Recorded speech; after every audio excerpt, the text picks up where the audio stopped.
There's a fellow in the UK named Damon, and his channel is Damon Talks Records.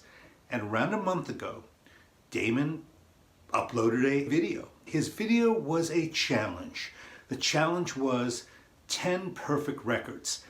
And I like that. It's taken me a month to consider it, put it together. Not that I've been agonizing it every day, but you know, I really wanted to do a good video. I wanted to do a video in contrast to the video I just uploaded, which was the 10 worst records in my collection. And of course, I dressed differently in that video than I'm dressing now. When you consider 10 records, and I've pulled 10 records that are perfect for me, for my collection. And what I've done is that I've taken a statement, I've made a statement, 10 different statements, and I'm going to attribute them to each of these records. For my first 10, I'm going to show the debut solo record by Stephen Stills. And for this one, I'd say it's perfect because I'm never ever disappointed by it. I listened to it from start to finish, side A all the way through side B, and there's one song on here that has attracted more of my love recently, and that is We Are Not Helpless, which is kind of a gospel song at the end of side 2. It's the last track. I've recommended this to other people, and this is the only record that Jimi Hendrix plays on, Old Times, Good Times, that Jimi Hendrix is credited on as being a contributing musician. I mean, everybody knows this record has Love the One You're With, but there's so many fantastic tracks on it. I recommend it. I recommend it heartily. It is a perfect record for the very fact that I'm never disappointed by it. And that's what makes it a perfect record for me. I gave the attribution of Searching for the Young Soul Rebels as this is a record you can play, or I can play, any time of the day. And it's true. It is an infectious, exciting, creative record. Is it my favorite? Yeah, some days it's my favorite. Don't Stand Me Down is also my favorite. I don't like Turaye as much. I mean, it's got some great pieces on it, but in terms of a perfect Dexys record, of the three, this is the one, Searching for the Young Soul Rebels. It's got Tell Me When My Light Turns Green, which is just, you know, tell me when my luck's gonna change. There, My Dear. It is, you know, they wore these wool caps, and they were kind of like street gang look. This is just, it's a masterpiece of a record. It is a perfect record in my collection, and it's one that I can play any time of the day. Dexys Midnight Runners, Searching for the Young Soul Rebels, and obviously Japanese pressing. Did you ever have a friend who when you first met, the two of you didn't like each other very much, and then slowly you figured out that your dislike is really something different? It's actually the opposite, and it's dear friendship, sometimes it's love. Well, that's the perfection of this record, In a Glass House by Gentle Giant. It took me years to like this record. I mean, I got it, I appreciated it, but it took me years to delve in and realize what a perfect record this is. And I made a video about show a record that it's the only example of the artist in your collection, and it's so fantastic that you felt no need or weren't able to find another one that could be as good in the artist catalog. Well, that's Gentle Giant, In a Glass House for me. I gave the attribution of every time I play it, I feel good. And I really do. It's an exhilarating record. Every song on this record is great. Yours Is No Disgrace, Starship Trooper, Perpetual Change. It is a brilliant masterpiece. So every time I play both sides because every song is fantastic on this record. This is a US pressing, and I acquired it in Japan. It was very inexpensive, probably 1,200 yen, or $10. Here is the gatefold, the Yes album. Every time I play it, I feel good. something that makes a perfect record is the amount of times you've played it, right? And I need to give that attribution to this record, Genesis Foxtrot. 100 times I've played this record, I guess. Probably a lot more. I've been listening to it since I was a teenager. I saw them perform this at Avery Fisher Hall in New York City. It was a very sparse stage with black lights, and Peter Gabriel changed costumes, and he used pantomime, and he had the audience eating out of his hand. The masterpiece on this record is Supper's Ready. Supper's Ready is 95% of side B. There's one short instrumental song on side B that is alongside of Supper's Ready. And I included Apocalypse and 9/8 in my video, songs that have the time code in the title. This is a Japanese pressing. I purchased this here in Japan. The telltale of this is the lyrics.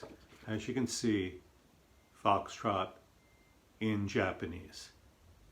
I played this record more time, probably the most of any record in my collection. So that's why it's a perfect record. It's got the most plays, and it's the most loved because I've had it the longest. Lee Michaels' Fifth, I give the attribution of every time I play it, I hear something different, or I hear a nuance that's different. And it might be because he plays a Hammond B3 organ, or it's the way he screams. He has a song on here called Can I Get a Witness? And I did cover it in my video of 10 transformative cover songs. And I think this was his most popular commercial record because of the song, Do You Know What I Mean? You know, Lee sings a lot of songs about losing a girlfriend to a best friend. It's probably happened in his lifetime. It's not the only instance of him losing a girlfriend to a best friend. He's written about it in other songs. So I love it. It's a perfect record. I can't say much more about it. It's gospel, and it's rock, and it's ballads, and it's Lee Michaels' Fifth. It's a perfect record for me. Oh, US pressing, and I purchased it here in Japan. Laura Nyro's Smile, the attribution I give it is like a visit with a best friend who you haven't seen in a long time. And that's why it is so special and perfect to me. Every song back to back, and especially the way that the album kicks off, where she is captured in voice saying strange, and you can hear the air around her voice in the studio. It's just really special. This record she made after having her first and only son, and the calligraphy, Laura always did her own calligraphy, her own writing, which I just love. I hope that focuses. Money, Children of the Junk, and the cat song. My name is Eddie. I'm a cat. I sleep with one eye open, watching the morning sail. Someone calls Eddie up to their lap, and I purr, but I'd sure like to get me my breakfast, especially a fishtail. Turn it into a fish scale. Just a beauty. Laura Nyro. Like a visit with a best friend you haven't seen in a while. Blood, Sweat and Tears debut. Child is father to the man. Playing this record is like being on good drugs. This has I Love You More Than You'll Ever Know, which was covered by Donny Hathaway and Amy Winehouse. Morning Glory by Tim Buckley. Without Her by Nilsson. Just One Smile by Randy Newman. I'd say Al Kooper has got half the writing credits on this record. I Can't Quit Her and Something Going On. Something Going On is just a great track. Something Going On is about, I went to the mailbox this morning and I got the phone bill, and there were a lot of calls on it to somebody in LA. So something's going on, meaning, babe, you're stepping out on me. Great, just a great lyric. It's interesting, records of the 60s often used an overture. I don't think anybody does it anymore, where the first song is an encapsulation of other songs on the record. It's kind of like the overture on Tommy the Who. That's a good example.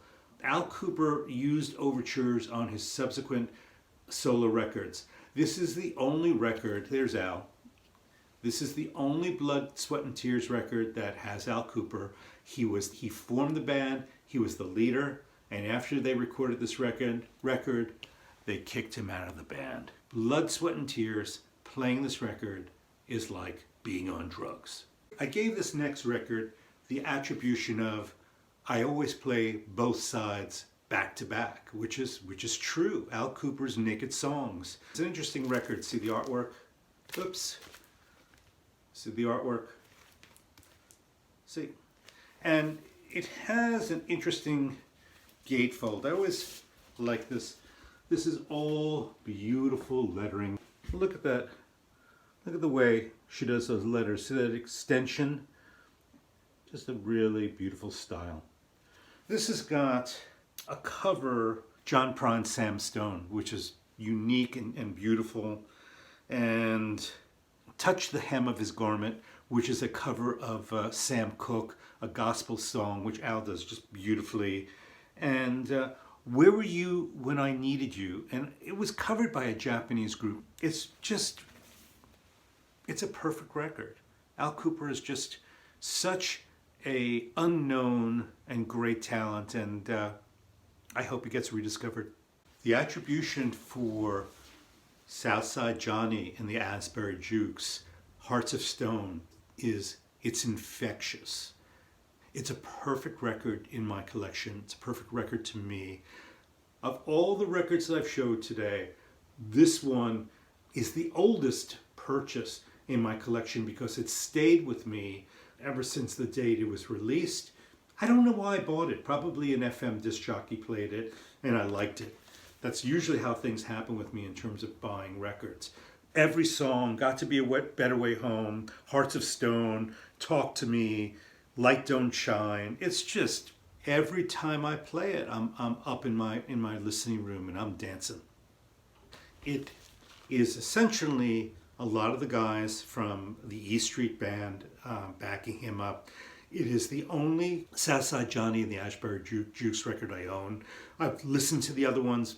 They don't appeal to me as much as this one. This record completes me. It fulfills me. And I don't have a single Bruce Springsteen record in my collection. I don't really care for him, but I love this record. So Damon, I know our tastes are not at all the same, but I think we can both respect the fact that what we're talking about here is very personal, and it's personal to each of us about our own collections. And I hope other people take the initiative and make your own videos too, because perfect is all relative. It's just you pick 10 records that you'd bring to a desert island with you. It's the same type of challenge. You'd pick 10 records if your house was on fire. Thank you very much. Like some coffee? My secretary will bring some in. So thank you very much for coming here today. This is what Static Travel would call smarmy git. Oh yeah, they're all really smarmy. A smarmy git. Huh? So thank you. Ricefield Records in Japan, in Okayama. Okay. Gonna turn it off now.